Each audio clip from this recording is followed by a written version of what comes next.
Alright, hey guys, welcome back. We're doing another video today. I'm going to do another deck profile.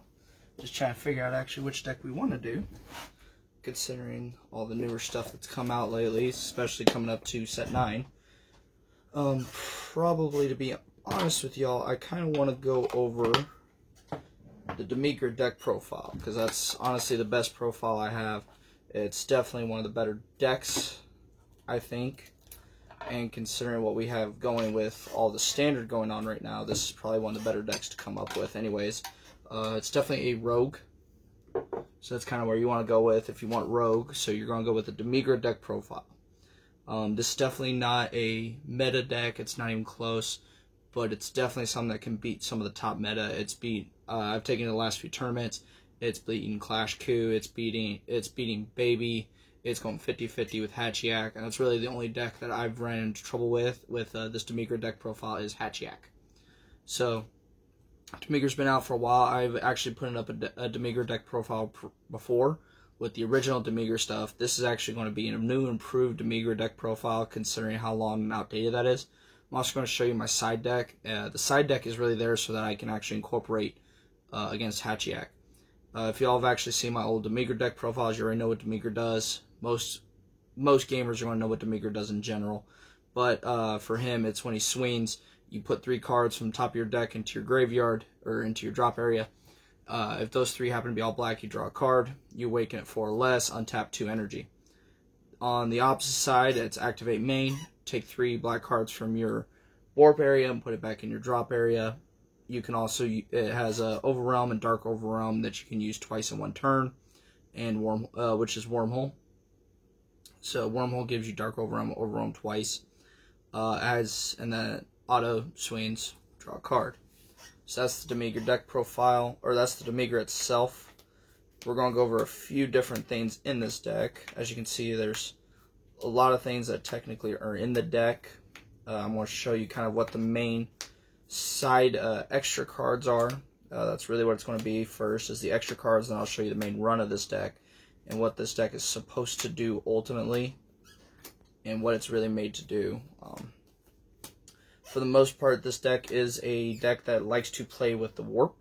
It does not care what's in warp. It doesn't care that people put stuff in your drop area. It's really nice if they do for you.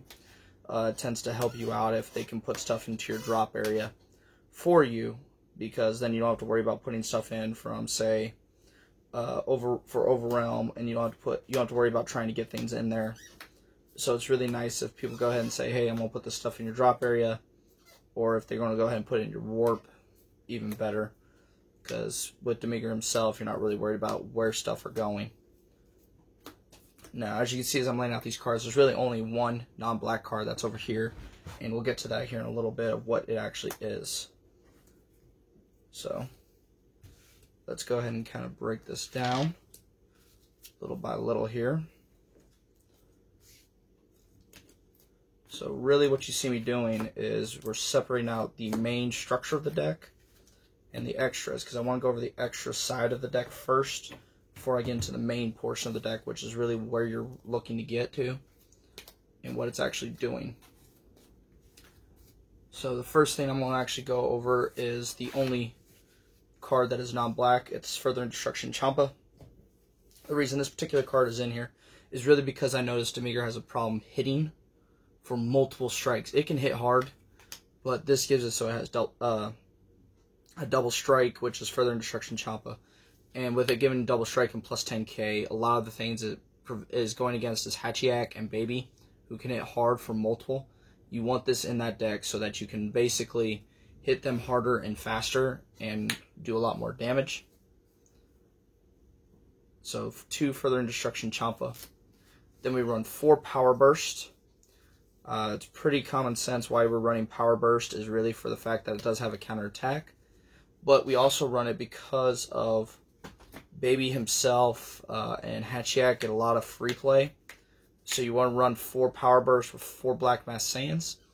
I found this combination works very well, not only to bring your life down a little quicker so you can get Demigra to pop turn 4, but also for the simple fact that Black Mass Saiyan's auto ability where if they play a card for free with using non-keyword skills, they pitch 2 cards.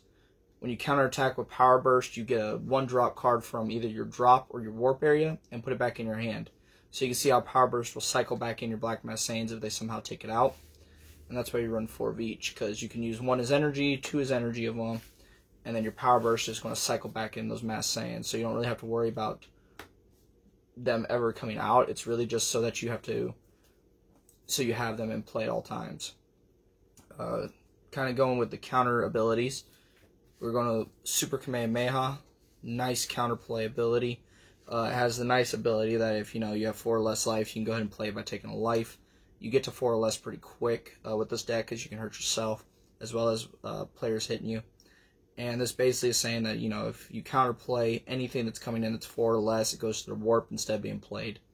Helps against the topos. It helps against pretty much anything in the early game of Baby and Hatchiyack. If you counterplay it, it's going to their warp.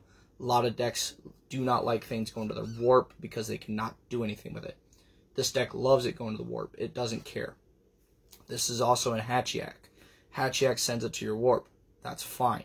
You can bring it back out very easily, so Super Kamehameha really just helps you out. If they send it to your warp, you'll bring it back. No issues done there. If you send Hatchiyack stuff to warp, though, they can't bring it back. They can't cycle it back into deck. They can't do anything. If you do it to Baby, that 4 or less, you started on that easily, that arrival 4-drop. You do this, boom, that stops their Baby chain. It's done. Same with Clash Coup. Same with even the Surge decks. A lot of them are, 4 drops or less coming out. Revivals. This is going to counter all of that. It puts in their warp. You don't have to worry about it. We're done. And it's a nice little 1-drop. So it works really well. I run 2 Seasoning Arrows in this deck. I believe there's a couple more on my sideboard, but I run 2 Seasoning Arrows just because it's going to get my guys big. It's going to get my Demigra bigger, and also send a card from the hand to warp. So it's a nice hand control, something you want against Baby, Hatchiyack, pretty much any standard deck right now. You want hand control. Seasoning Arrow does that, as well as boost your Demigra. It's going to make them bigger, make them hit easier, and make you actually take that life. This is something I run 1 of. This is the Dimension Control Demigra. He's an Overwhelm 5 for 1. The reason he is in this deck as a 1 of is because I do have him in sideboard. But he's a 1 of in this deck because if you run against Hatchiyack, he runs very well.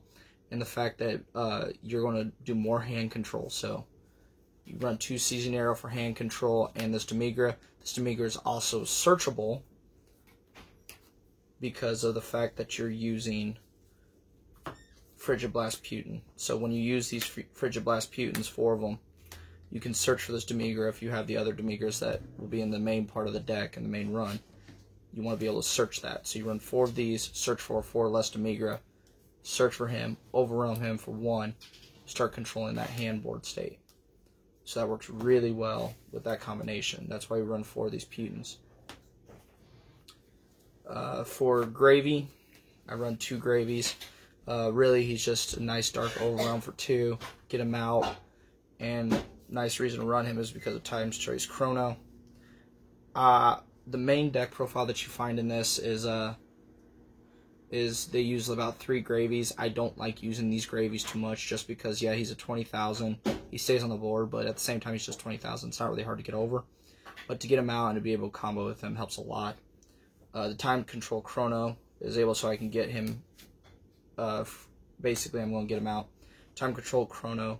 Run 4 of because I can search top 3 of my deck when I overwhelm. The 3, get something in hand, and then basically finish off the rest of my main profile. Next, we're going to do 2 Fu, the Dark Banisher. I also run 2 of the Dimensional Banisher Fus, mainly because, again, this is a lot of board state control. I'm going to neg all your abilities. Basically, I'm just going to neg abilities with these Fus. They're in for control of Hatchiyack and Baby. If I can neg your Triple Strike, or I can neg you trying to dual attack me, or I can neg your Hatchiyack that's making it so I can't swing, well, that's what we're going to use these for. And finally, for the extras, it's going to be Master Roshi's. Just running 4 super combos, Master Roshi. It's nice to have him in there. No real extra with this, other than the 4 less life, draw a card kind of concept. So, just like any other super combo. Now let's get into the meat and potatoes of this deck, what it really is doing. So we're going to start with 3 of Turles, the Unstoppable Ghost Warrior. This is the promo Turles. Don't get him confused with the other Ghost Warrior Turles. The reason it's the promo Turles is because of the simple fact that his ability is to take 2 black cards between 3 and 7 from your graveyard, from your drop area, and place them in your deck. It does not need Hatchiyak as your leader card. So this is what you want to use so you could cycle your graveyard, because I promise you, you will deck yourself. I've done it in tournament just to tick somebody off. You will deck yourself in this. Use Turles. You get him out for free. He has an activate battle where if you pitch a card, he now gets plus 5,000 power, and he's a dual attacker. You want this in this deck. The main deck profile I've seen is runs 4 of these. I like to run 3. I see it just as much as anybody else, and he's useful with 1 or 2 of him. Third one's kind of just to make sure I see him at any point in time. But his activate battle, once per turn, pitch a card, plus 5,000 power. He's also a dual attacker, so you're going to be hitting for 15,000, and he comes in quite a pinch. He comes in handy quite often. Now, I run 4 of the Dark Control Demon God Demigras. These are all searchable. The reason these 4 are here is because you want them in the drop area to go to warp, mainly because of what you're doing with the Encroaching Darkness Demigra, which is you overwhelm him and you Xeno Evolve. It gives all your 7-drop Temporal Darkness Demigras Xeno Evolve for 3. So basically what happens is turn 4, you're going to play him using Overwhelm, awaken, or you don't awaken, you play him, tap 3, you're going to Xeno Evolve into Temporal Darkness Demigra. His auto then triggers, which means you're going to select an opponent's card, send it to their warp, and then you place a 4-drop or less Demigra from your warp to play. This one is in here because this is hand control. When he swings, he autos. You take, your opponent pitches a card that they want. If it's a battle card, you combo with it. If it's not, nothing happens, but you pitched a card. That comes in handy. You also now see why I use the 2 Furthering Destruction Jambas, because this deck does not have a lot of dual attacks or anything. So if you go ahead and give this Control Demon God Double Strike, plus whatever he's comboed with, he's a minimum 30,000 Double Striker, or 30,000 Double Striker. But ultimately what you're doing here is you're overwhelming Encroaching Darkness Demigra on turn 4, tapping 3, Xeno Evolving Temporal Darkness, and then playing Dark Control Demigra out. This should be your board state. You awaken Demigra, untap 2 energy, and do it all over again. Because you can now overwhelm 3 times, or you can overwhelm twice. You're going to go ahead and activate main, bring 3 back to the graveyard. Maybe use this on an attack. That gives you your 4th overwhelm, tap 3, Xeno Evolve, bring him back out. By turn 4, your board state should consist of these 4. That is more than enough to be hitting people for 4 life at minimum almost every time. It's very hard for people to ignore it. The reason this deck is actually so well is because you see none of this when I start battling. You're not negating any real abilities.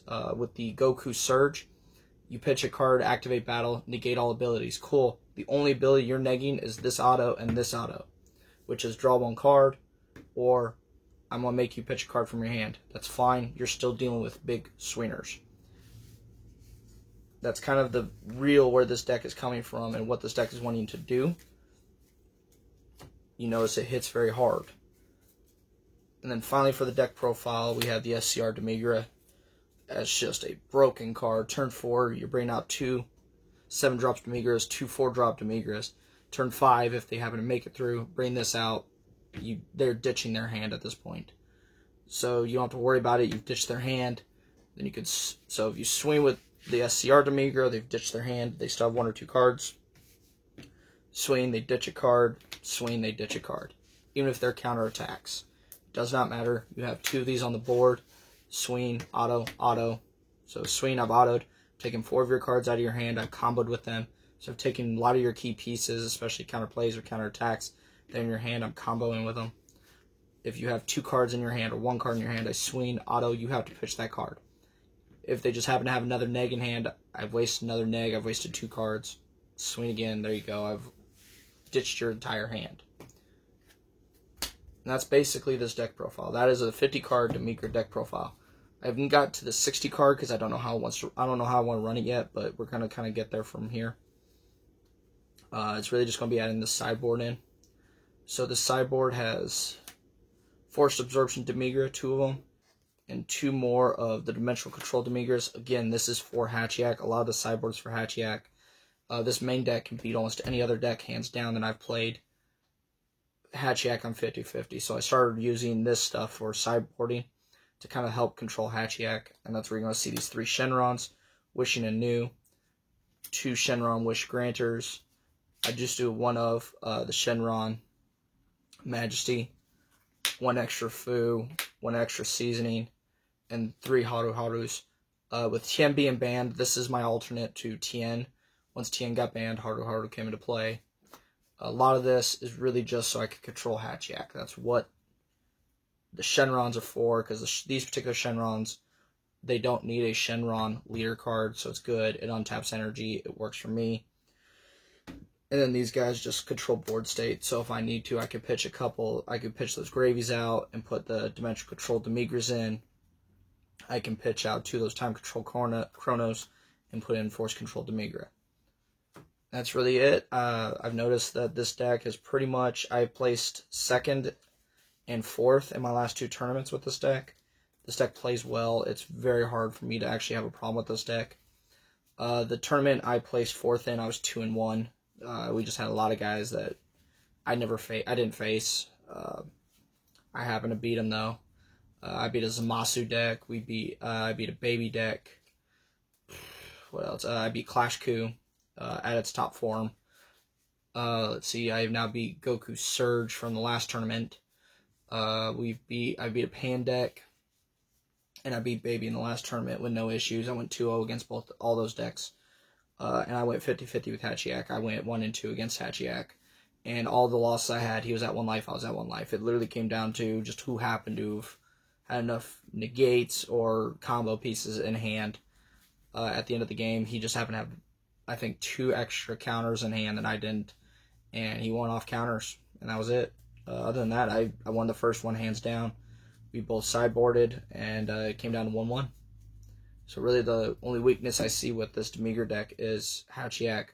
Hence the reason what you saw the new sideboard. This has not been play tested with the sideboard on Hatchiyak. I do have Hatchiyak right here ready to go. So I'm going to actually get a few people over. The next video might be a Hatchiyak versus Demigra. Kind of show you what I'm talking about on the 50-50. And show you what's really going on, how this deck plays through. Because this really is my ultimate deck. This is kind of the one I'm taking to tournaments. This is the one that I feel is probably the best around. I don't have to spend a lot of money on it. As you saw, the most expensive card really in there is the SCR Demigra, and he's only $80, I believe, right now. So it's not a horribly expensive deck like Clash Coup or even the new Surge decks, because a lot of the new Surge decks are running the new SCRs and also the Vegeta SCR, which is running almost $200, or they're even running Victory Strike, which is going $300-400.